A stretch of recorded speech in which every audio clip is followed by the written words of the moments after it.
ఇప్పుడైతే ఎగ్జాక్ట్గా మేము ఛత్రపతి శివాజీ మహారాజ్ స్ఫూర్తి కేంద్రం దగ్గర అయితే మేము ఉన్నాము.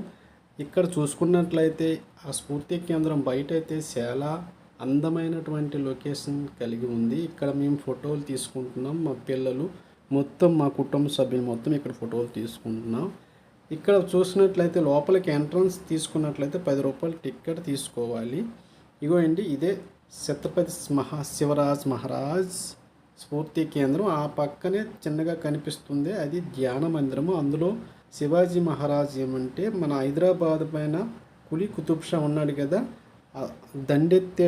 ఆయన పైన దండెత్తేటప్పుడు ఇక్కడికి వచ్చి హైదరాబాద్ నుంచి ఇక్కడికి వచ్చి ధ్యాన మందిరంలో ధ్యానం చేసుకునేవాడంట.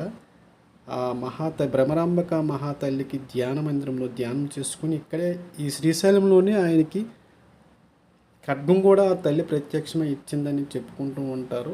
ఇక చూడండి, ఈ పక్కన ఫోటో ఫ్రేమ్లో అంటే 3D రూపంలో అంటే శిల్పాల వలె ఉంటాయి.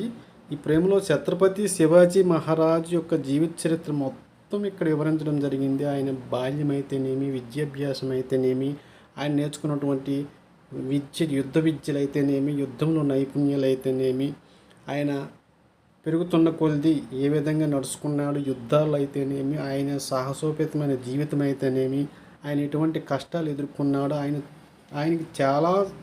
ఆయన జీవితం మొత్తం ఒక సాహసఘట్టమేనండి. ఆయన చంపడానికి ఎంతోమంది, కొన్ని వేల మంది ఎదురు చూస్తూ ఉండేవాళ్ళు. అప్పుడు మొఘల సామ్రాజ్యం నడుస్తూ ఉండేది, ముస్లింలు పాలన ఎక్కువగా ఉండేది.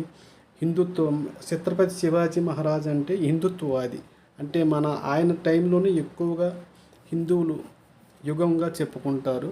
ఆయన్ని మహారాజుగా అప్పుడైతే మన హిందువులందరూ ఒక ఛత్రపతి శివాజీ మహారాజుగా ఎన్నుకున్నారు. మొత్తం భారతదేశం మొత్తం ఆయన ఖ్యాతి ఇనుమడింపజేసింది. మొత్తం ఆయన బాల్యంతో సహా ఆయన జననం నుండి మరణం వరకు ఇక్కడ అంటే ఇక్కడ శిల్పాల వలె శిల్ప రూపంలో ఇక్కడ మొత్తం ఆయన ఆవిష్కరించబడి ఉన్నది. చాలా అద్భుతంగా ఉంటుంది.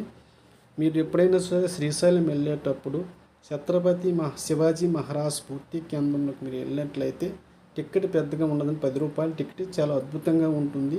ఇక్కడ మొత్తం ఆయన ఎటువంటి యుద్ధాలు అయితేనేమి, ఆయన చేసినటువంటి రాజ్యపాలన అయితేనేమి, ఆయన చేసినటువంటి సాహసాలు అయితేనేమి, ప్రతి ఒక్కటి ఇక్కడ చాలా చక్కగా వివరించబడి ఉంటుంది. ఛత్రపతి శివాజీ మహారాజ్ జీవితం మొత్తం ప్రతి ఘట్టం కూడా ఒక సాహసోపేతంగా ఉంటుంది. ప్రతిదీ చాలా ఇంట్రెస్టింగ్గా ఉంటుంది. ఆయన సాహసాలు అయితేనేమి, ప్రతి విషయం కూడా శివాజీ గొప్ప దైవభక్తుడు. తనకు తరచూ శ్రీశైలం అయితేనేమి, తిరుపతి అయితేనేమి వచ్చి తరచూ దైవ దర్శనాలు చేసుకునేవాడు. ఇది ఆ రోజుల్లో ఆయన ఆస్థానంలో రాజదర్బార్ ఏ విధంగా ఉండేదో కళ్ళకు కట్టినట్టు ఇక్కడ శిల్పాల రూపంలో మనకి ముందు ఆవిష్కరించబడింది. నిజంగా ఇప్పుడైతే నిజంగా మనుషుల వలె మనకు కనిపిస్తున్నారు. ఆ ఛత్రపతి శివాజీ మహారాజ్ గారు, ఆయన తల్లి, ఆ పక్కన ఆయన కొడుకు, మొత్తానికి ఆయన మంత్రివర్గం మొత్తం ఇక్కడ ఒక శిల్పాల రూపంలో మనకి ఇక్కడ ఆవిష్కరించబడింది. చాలా చక్కగా నిజంగా ఇప్పుడు అక్కడ కూర్చున్నట్టే మనకు కనిపిస్తుంది. ఆ రాజదర్బార్లో ఆ రాజస్యం ఉట్టిపడుతుంది.